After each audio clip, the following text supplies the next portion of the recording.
So is Mercedes-Benz the brand that's going to knock BMW off its pedestal? Let's talk about it now. Welcome back to the channel, everybody. Mark with XFactor. So it's a really great thing that buyers, prospective buyers, have a lot of options to buy. And if you want a German car, you can choose from the BMW, Mercedes, Audi, Volkswagen, Porsche. You know what? There are lots of great choices out there. Depends what floats your boat. Every one of these brands sort of does something different, although each one of the brands is trying to capture more market shares. So here we are today. Let's talk about the Mercedes and BMW, and does the Benz brand have what it takes to take out BMW? We know BMW is sort of the benchmark for performance driving in terms of sport coupes and sedans, but let's talk about Mercedes as they're also trying to capture part of that new market share. So today we're going to give you 5 of the key ingredients, the parts that really are a way for me to judge what my next car might be. And we're going to talk about those 5 key elements. But before we do, it's pretty obvious to me, guys, I don't know about you, but BMW is certainly adjusting their market share to more of a luxury clientele. A lot of their cars are geared a lot more towards luxury and maybe a little bit less to the raw driving experience. Meanwhile, Mercedes-Benz with the AMG brands are definitely trying to reach out and grab more of the performance type drivers. And although Mercedes has always been known for luxury driving, they are also trying to reach out and grab more of that performance driving lover's perspective. So now let's talk about both BMW and Mercedes and rank them accordingly. The first one will be, we'll talk about exterior components of these cars. So firstly, BMW is not as short on, their more aggressive styling. They've always been a little bit more focused on the ultimate driving machine, which of course is the sportiness. But they want to add to that sportiness driving experience by adding the parts that make it look the part. So of course they have large air dams, spoilers, vents, carbon fiber accents, tall wheels. All those things go a long ways to give it that sporty look. The exterior styling is certainly more chiseled. It also has more of that cab forward effect. The front hoods are typically a little shorter outside of, the Z series cars. But most of the front ends are shorter and stouter, and you have more of that cab forward look. As well as looking from the back of the cars, you'll notice most of them sort of flare out a bit. That's even more pronounced now in more recent generations, where the flares are a little wider at the bottom, the cabins tend to lean in a little bit more, and it gives more of that stouter look to it from the back end as well as from the front. And then how about Mercedes-Benz / AMG? Well, their styling tends to be a little softer, a little rounder, a little more conservative, and their styling is a little bit more gradually adjusted through generations. It's not so aggressive, the change that you typically see in the BMWs. But with the Benz, always get that more pronounced front grille, and that big 3-star decal is always there, always obvious in your face. That's something that they always want to advertise that, hey, yeah, I made it, I'm the man. So that's what they want to send you as a signal. Now overall, I like the styling of both the BMWs and the Benzes. The only thing I don't really love about the modern day Benz is, have you seen that taillight assembly? Doesn't it look an awful lot like the 1999 Ford F-150 flare side? Oh my goodness, that was a rough looking thing back in the day. That's just the one part of this whole design element that I'm not in love with. So as a result, because of the more aggressive styling and the fact that there's no part of the modern day BMW cars that really insult me or really look that drab to me, I would say exterior styling for me goes to the BMWs. Now we'll move to the interior of these cars, both BMW and Mercedes. The BMWs, no surprise, they're a very simplistic look with the linear design dash. There's not a lot of controls actually on the door panels. Most of the controls typically reside either up in the front center or along the dash, and a lot of them are multifaceted. Of course, the iDrive does a lot, a big part of that, as well as some of the steering wheel controls. It's very simplistic, but it's very ergonomically friendly. So in the BMWs, there's an extensive use of leather, fine touch plastics, as well as they always have some carbon fiber accents, at least on the mid to higher level cars. They do that just to give it that richer feel. But one thing I noticed with BMWs lately, and the M4 was no different. If you saw the M4 review I did recently, I loved it in almost every single way. But I did notice this. When I got into the back seat of that BMW M4, I noticed the back seat looked very plain. And I looked down in the console area, down in the middle, and there was but one little power outlet. And there was really no other controls. There was a little vent or so, but it was very simplistic in the back seat. Now, we know that's not necessarily the priority, but you know, any luxury car tends to focus on the passengers, and often you have passengers in the back. That's where, to me, BMW sort of skimped on some of that. They cheaped out a little bit on the back touches. They left that just for more of a convenience factor. And that's where this goes to Benz. So Benz is the other way. Mercedes-Benz and the AMG cars tend to be a little bit more focused on coddling the driver and the passengers. The cabins are a lot more wraparound with high quality leathers and wood trims and all kinds of technology that's sort of bunched together that makes you feel like you're in a cockpit. I notice as well their interior finishing on the recent models are far superior, in my opinion, to the BMWs.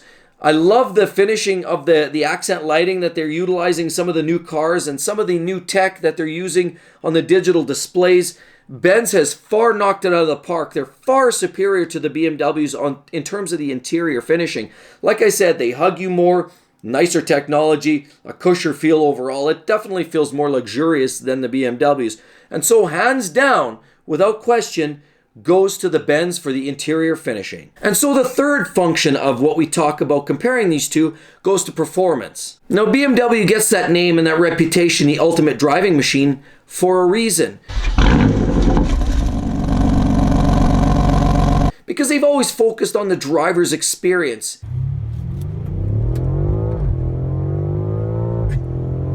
Right to about one. Wow.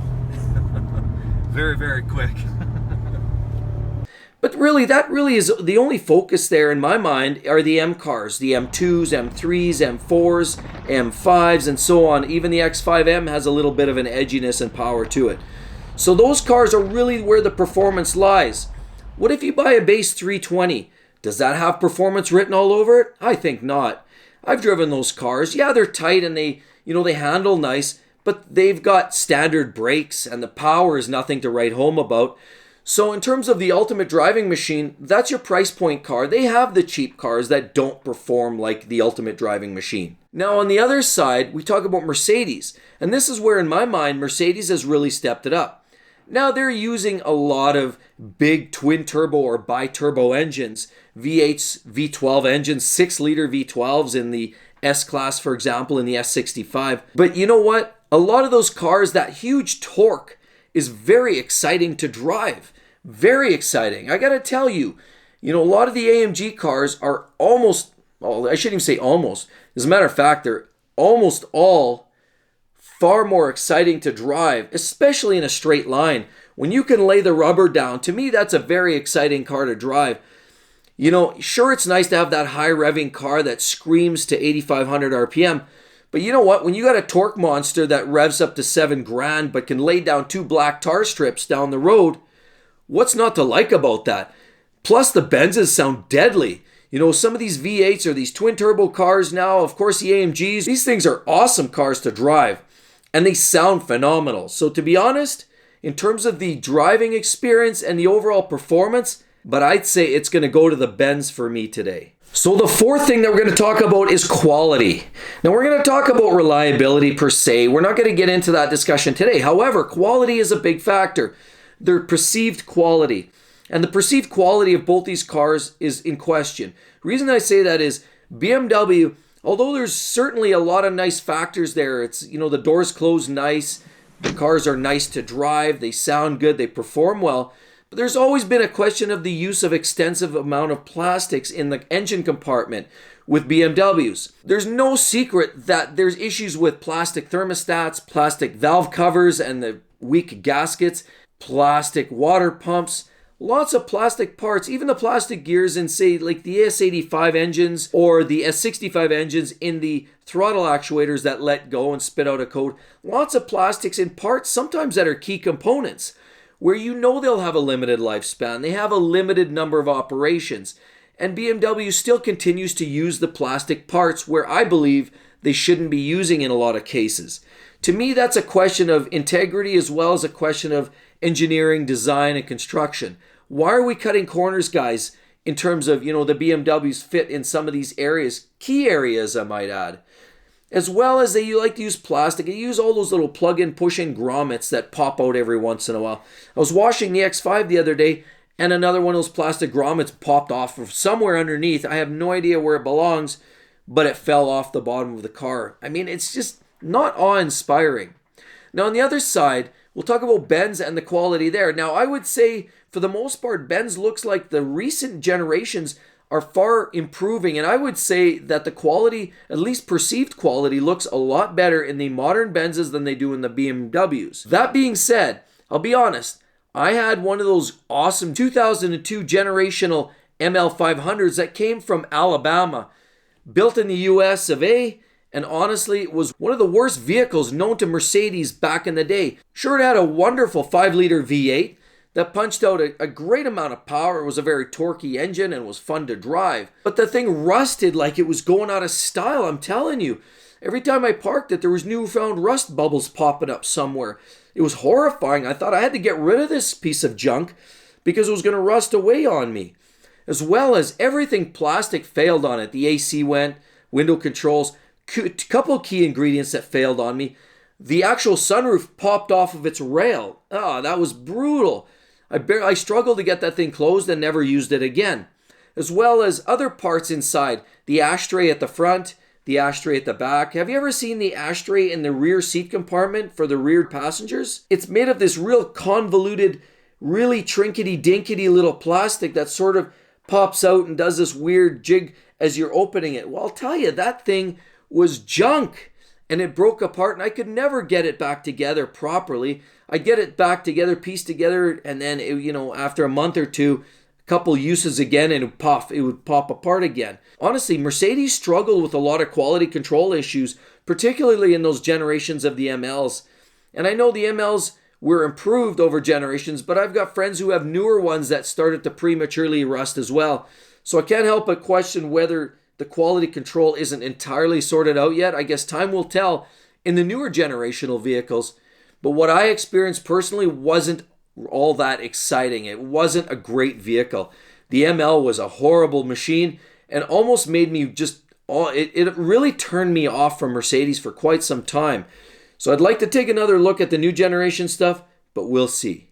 So the fifth factor, ultimately, this is sort of what I call the X factor when you're buying a car. It's not the numbers thing. I mean, if we're all about the numbers, everybody would go out and buy a Lexus or some other piece of bland vanilla yogurt kind of deal like that. It's more than that. It's about the driving experience. It's the excitement that that car brings to you. It's that car that makes you want to take a second look, third look back as you're walking away from the car in the parking lot. It's when you turn the key and that roar of the engine, it just gets the heart thumping. It's that X factor, the fact you can't put your finger on it, but it has to do with excitement and entertainment. And we'll talk about that. So I already mentioned the 3 Series cars outside of the X. We're not going to talk about the M cars. Did you know that the new generation 3 Series cars coming out here this year will no longer be featured with a manual transmission in North America? Now I understand Europe can still get it, but here in North America, the manual gearbox is completely wiped from the lineup. We knew it was gone in the 5 Series before, and the 7, it was never available here in North America. Now, unfortunately, the 3 Series is getting rid of the manual gearbox altogether, unless you get an M car, which it is still available in dual clutch or manual.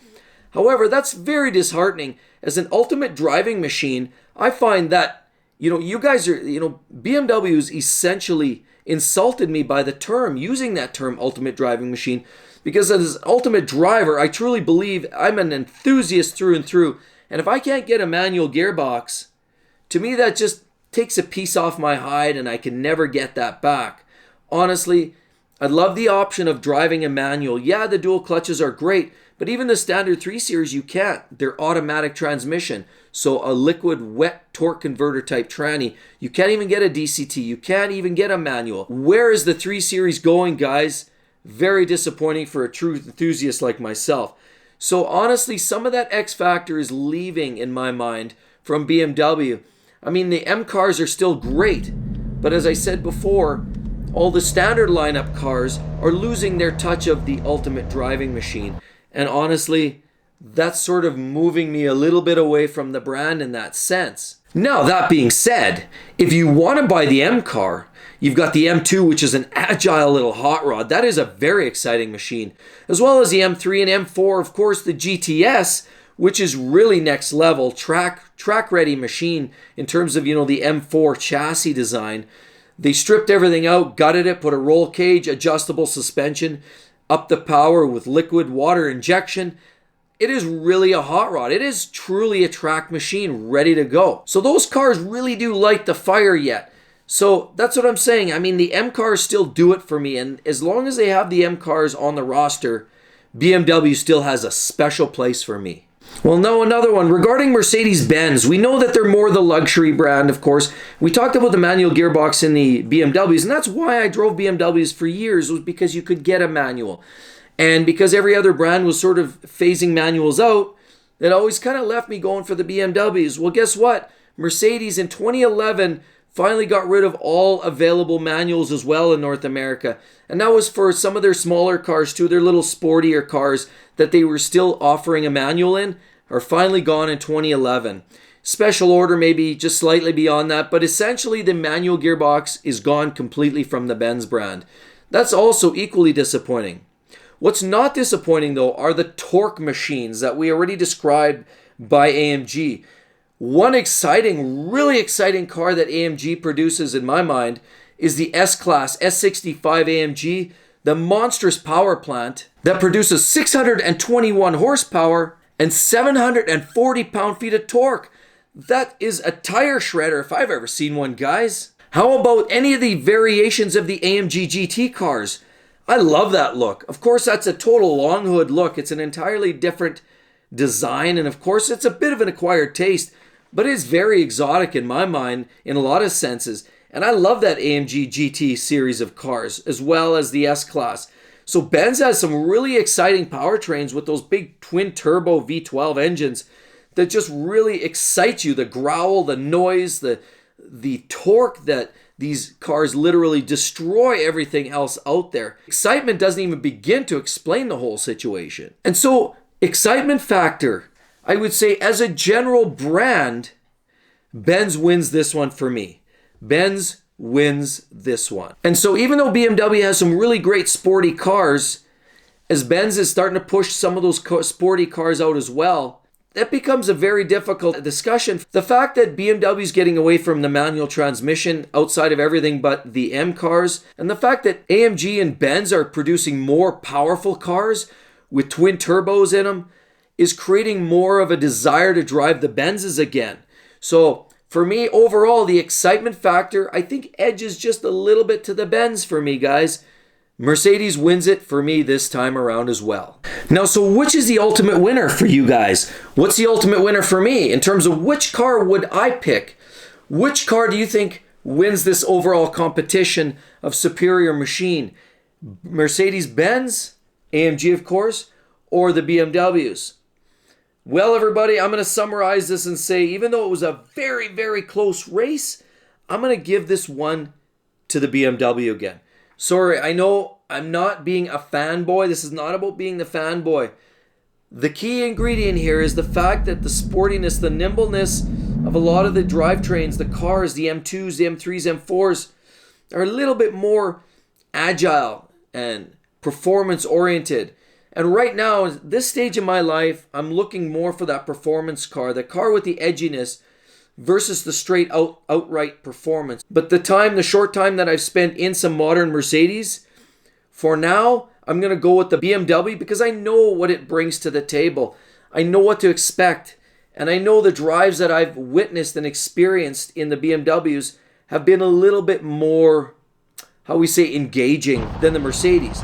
That being said, the Mercedes has a certain depth, a sort of depth that the more you spend time in it, the more you look around and enjoy what it has, the more you appreciate, what it actually brings. There's a solidity to the car that just makes it feel very substantial, and it makes it feel very desirable, very upscale, almost, up there with sort of the Bentleys of sort. It's a big, heavy, powerful car that feels very substantial and sporty at the same time. Make sure you give it a thumbs up, like, share, and subscribe to the channel as well. Hit that notifications bell at the very bottom. Love to catch you guys on the next one. Oh, by the way, did you know I started a new vlog channel as well? Make sure you check it out down in the comment section below. Great new channel. I've just started it. It's going to be a continuation of everything that I live the vlog. So make sure you check that one out too. Don't forget to subscribe to that channel as well. Thanks again, everybody. Mark here signing out. We'll talk to you soon. Bye-bye.